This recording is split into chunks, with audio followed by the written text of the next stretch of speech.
أنا وصدح عيالي جمقن الحمد لله إلهي شلي سيبا ما تنا قدرين يقولك لكو قرآن أو يكونوا ولادان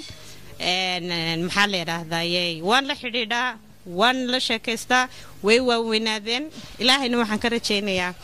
كمان نحو المال لقاتي لكن وحن كنا حداء ذائيين والمهم مركو يري يمركو وين يوي كلا حنون كل شيء المير أنكو جرنين المو وين أنكو جرني ولا قاتي وكلا دوانتاي marka aniga saddex dhexdeedu waxay ahaayeen 13 jir buu mid noqonay midna 12 jir buu noqonay midna 10 jir buu noqonay marka maanta chancekas ayaa sababay inaan heerka soo gaadho ama aan isku xajiyo khadray ilaahi shalay ku siiyay maanta qoray in halka ku qoraan marka insha Allah khair badan baan dirajin لله والصلاة والسلام على أشرف الأنبياء وسيد المرسلين على نبينا محمد وعلى آله وأصحابه ومن تبع بإحسان إلى يوم الدين أما بعد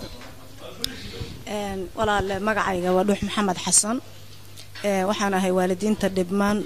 بان كمد هاي لمها كم قنيهين أما الله هيو وحا إقام مقان أفر عرورة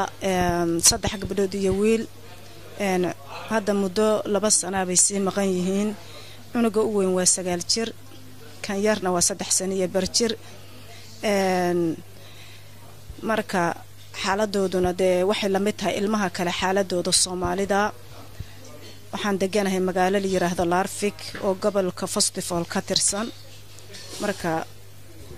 عليكم ورحمة الله وبركاته مقعيق وحالنا كلتون محمد حسين وحان دقنا أصلا أنا وحان حايقا مقان عرور سيداكتي كل عرورتي ذا نوالح الحمد لله الشكر الله إلهي باشالي إسيي هويو ينكو ماشان وضا فرديو قار كميدا ayaan dhibka la mid ahay de kuwa aan laga qaadan kulay maalin wali wadanka murug ay ku joogan waxaan ilaahay u baryeynaa in kuwa caruurta haystaan inuu ilaahay u badbaadiyo anagan ilaahay noogu soo celiyo dhamaanteen meeshan waxaan iskugu imaan maanta inaan ilaahay isu barino isu wada duceeyno isbarano qalbiga isu dhisno marka waxaan leeyahay in garbaha isqabsano aan sidaan oo kala marar badan aan ku wada kulano aan rabi lahaay marka ilaahay anagan caruurteena Allah noo soo celiyo ilaahay na siiyo ilaahay noo badbaadiyo diintooda Allah u badbaadiyo mid ugu weyn aan maanta aan ka murgoonahay waxa waa diintooda marka حقيقة مقناشة إيه مقيهن كل كمان مرجودة لكن دين تود أنك مرجودة مركا أبكستو يكستو أو صوماليات إن ما أنت كوض فكر عن عرور تود ودن كان أدو ودي بدين هاي عن قعنت إسقب صنا أيان ربا مركا إلهي سبحانه وتعالى المهنة هنوسه وذي عليه الحمد لله الشكر الله وان عافمات قبلنا ما أنت هذا نغفر حيوينكم ما أنت مشان وذي جوجو كل جود الحمد لله مو وذ عافمات قبان إلهي عنا عافمات كنا هنوس يادي إن شاء الله بإذن الله كريم إلهي لح ما إجا مقنولا عرورتي ذن ويريهن هذا ولي وحقان قاركم مجرو أنا كم جاي وحال دا شكر محمد قال وحنا هاي قبل عن سميرة هو يدد وحنا جم قنعون ير وأسوأ مشينا الكقات هذا نوع جرا سنة يبر مركوا وحنا من بدن أنا وقف شقيسان هاي قف مسؤول عن هاي مثلا والدي دعون إيران كرسة أون هاي مركا سومار ذي بكي قبطي مبان لقبناهم مالينا وحكي لنا وين سنجر مقعيق أنا وحواي دقة محمد بدل كبير كان كيمد aniga waalid ilmo laga qaatay ma ihi hase yeeshee walaalahay waalidiinta walaala aan nahay oo ilmaha laga qaatay ayaan la qiiroonaa la murigoonaa oo hadda ugu imanay guriyo oo jiiraan nahay walaal aan nahayn oo buuxay oo mugdi laga dhigay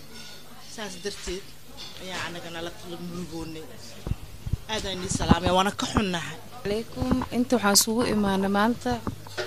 hooyooyinka ciyaalka laga qaatay dhibanayaasha ah ilaahay waxaan uga baryaa hooyo walba inuu ciyaalkeeda ilaahay u soo celiyo wadankeena nabad nooga dhigo السلام عليكم ورحمة الله وبركاته مقعي وحال الله يرب عثمان وحايقا مقن صدح عرور لوا قبضود يويل gabadha ugu weyn 12 jirta wiilka 12 gabadhana 9 caruur waa weyn waaye ma sha Allah shalay ilaahay isiiyay ayaa maantana ilaahay isiiyay shalay ayaa iga qaatay alxamdulillah rabbil alamin al-shukri hooyo kastana waan dareemayaa iftiinka ay shalay ku jirtay inay mugdi ay ku jirto maanta leemanka ay lahayd ama dinaarka ay lahayd runtii hal maalin oo kaliya in dharbaaxa kul lagu dhuftay waxaana qadar rabbi waaye hooyo xun adduunka ma jirto hooyooyinka ugu fiican ayaa laga qaadaa hooyooyinka xun cid ka qaadata ama cid raasata ma jirto wadankan ilmo fiican la raadiyaa active cunug ee ka liidata cid raasata haba yaraatee ma jirto anoo caawa jaaniskan aan ka faa'iideysnaa waxa aan leeyahay waalidka ilmaha ka maqan waxbaha isqarinina ilaahay shalay ka qaatay ayaa maantana ku soo celi karo ma aha inaad dhuumato ma aha inaad gambato ilaahay ayaa kuu qadaray facaana kama liidanaysid inaad u saraysid ma ogiye hooyo xikmad badan baa tahay marka waxaa dhihi lahaa aadaan ugu faraxsanahay maanta dareenkayga runtii lama qiyaasi karo waxa ku faraxsanahay dad aan isku dhaawacnahay in aan arkayo walaalayaal waa mahadsantihiin laakiin waxaan dhihi lahaa midnimadu wadajirku is-aragu kulanku wada shaqayntu waa muhiim la-aanteedna lama socon karo waxaa moodaa inaan kala qoqobanahay ama jaalida ha noqoto ama hooyooyin ha noqoto ama faamila ha noqoto qolo walba inay meel ku xiran tahay waxaan walaalahay ugu baaqi lahaa kasoo baxa qolalka kasoo baxa wixii dhulkeenii burburiye iyo qabyaalad hal hadaf baan leenahay Soomaali baan nahay hal diin hal dad hal dhaqan hal midab